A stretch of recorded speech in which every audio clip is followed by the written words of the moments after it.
여러분 안녕하세요, 국민호입니다. 오늘 말씀드릴 주제는 이겁니다. 롱런하기 위해서는 전략이 필요하다. 보험 영업 업계에서는 롱런이란 말을 참 많이 씁니다. 롱런합시다. 성공적으로 롱런합시다. 이런 말을 많이 쓰는데, 롱런이라는 건 말 그대로 오랫동안 이어져 가는 것을 말하는 거죠. 다른 어떤 일들에 비해 사실 보험 영업이라는 것은 롱런하기 굉장히 힘들다고 얘기가 됩니다.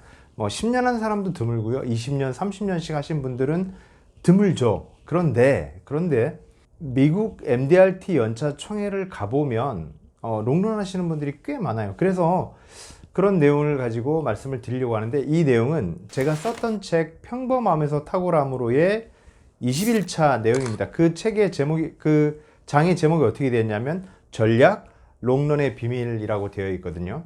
제가 좀 전에 말씀드렸듯이 미국 연차 총회를 가보면 롱런 하시는 분들이 꽤 많으세요. 20년, 30년, 40년, 심지어 50년씩 하신 분들도 있거든요. 80대 노인분들이 오세요. MDRT, COT, TOT 배지를 달고 그 연차 총회를 오시는 거거든요. 그 전략의 비밀을 이제 좀 말씀을 드려보려고 하는데, 그래서 한 세 가지 정도로 제가 말씀을 드리고 싶어요. 첫 번째는 뭐냐면, 여러분, 업무 절차의 체계화와 시스템 구축, 이렇게 말씀을 드리고 싶어요. 업무를 해가는 방식이 굉장히 체계화되어 있어요.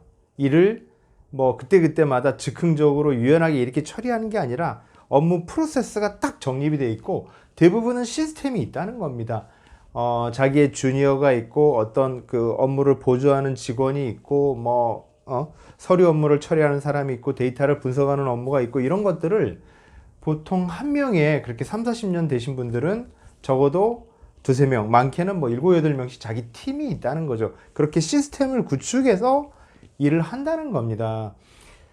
여러분, 한국에서는 이제 5년, 10년, 15년 정도 되신 분들이 많거든요. 저는 2002년부터 했으니까 이제 18년, 19년째 하고 있는 건데, 여러분, 오래 가기 위해서는 혼자 하기보다는 팀을 구축해야 된다는 겁니다. 저도 그걸 시도하고 있고, 저와 함께 일하시는 분들이 좀 있으세요. 그러니까 그런 방향성을 좀 고민해야 되지 않나, 시스템을 구축해야 된다, 이렇게 말씀드릴 수 있고요.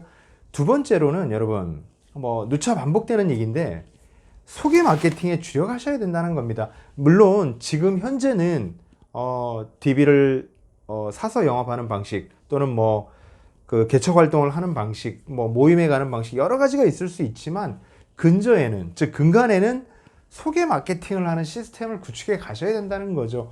그게 습관이 되고 시스템이 만들어지지 않으면 영업은 계속 힘들어집니다. 영원히 맨 땅에 헤딩하는 거거든요. 그렇게 해서는 곤란하다는 거죠. 그렇게 해서는 롱런이 힘들다는 겁니다. 오래 가기 위해서는 꾸준하게 새로운 사람들을 뭘로 인해서? 소개로 인해서 만나야 된다, 이렇게 말씀을 드릴 수 있고요.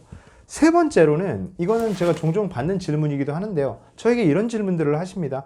영업을 오래 하셨는데 계속해서 새로운 사람들을 만납니까? 여러분, 정답이 뭘 것 같아요? 거기에 대해서는 제가 토니 고든이라는 업계에서 굉장히 유명하신 분의 그 내용을 제가 인용해 보겠습니다. 새로운 고객이 필요한 이유는 우리에게 도전의식을 주기 때문이다.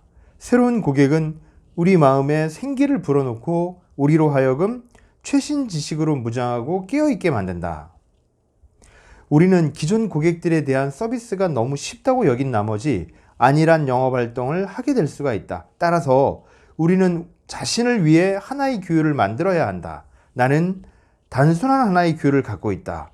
실적의 25%는 항상 새로운 고객을 통해 얻으려고 하는 것이다. 이런 내용이 있습니다, 여러분. 그러니까 활동을 하는 데 있어서 25%의 실적은, 즉 내가 100만 원의 실적을 한다면 그중 25만 원은 새로운 사람에게서 얻고자 노력한다는 거죠. 그게 아주 중요한 겁니다. 기존 고객들이 계속해서 계약을 반복해서 할 수 있지만, 그건 못지않게 신규의 고객을 계속 창출하려고 노력한다는 거죠. 왜? 그래야만 도전의식이 생긴다는 거죠. 여러분, 저도 오랫동안 하다 보니까 그걸 느껴요.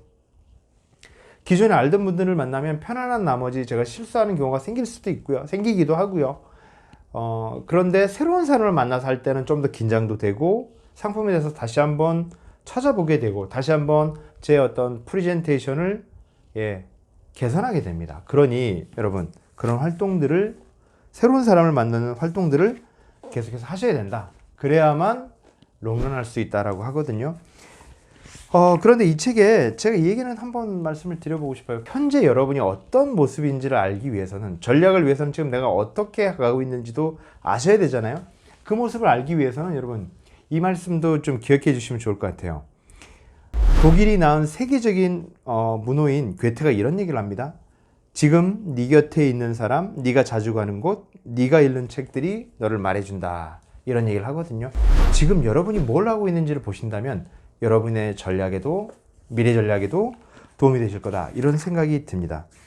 오늘 평범한 스타그램으로의 21차 21차 내용을 말씀을 드렸고요. 그 주차에 해당하는 액션 플랜 2가지를 말씀드리도록 하겠습니다. 1번, 보험금 혜택을 본 고객이 있다면 방문하여 적극적으로 소개를 요청해보자. 최근 누구에게 보험금 지급을 했는가? 2번, 한 번 이상 소개한 적이 있는 고객이 또 소개할 확률이 높다. 지금까지 나에게 소개를 한 고객 리스트를 작성해보자. 총 몇 명인가? 여러분, 특히 두 번째 말씀드렸던 내용은 지금 한번 해보세요. 여러분에게 소개해 주셨던 분들의 리스트를 확보함으로써 또 그분들을 계속 방문할 수 있고 그분들을 관리할 수 있고 그분들이 또 소개해 줄 확률이 높다라고 말씀드릴 수 있습니다. 오늘 여기까지 말씀드렸고요. 다음 시간에 또 알찬 내용으로 찾아뵙겠습니다. 고맙습니다. 잠깐 여기서 구독 잊지 말아줘.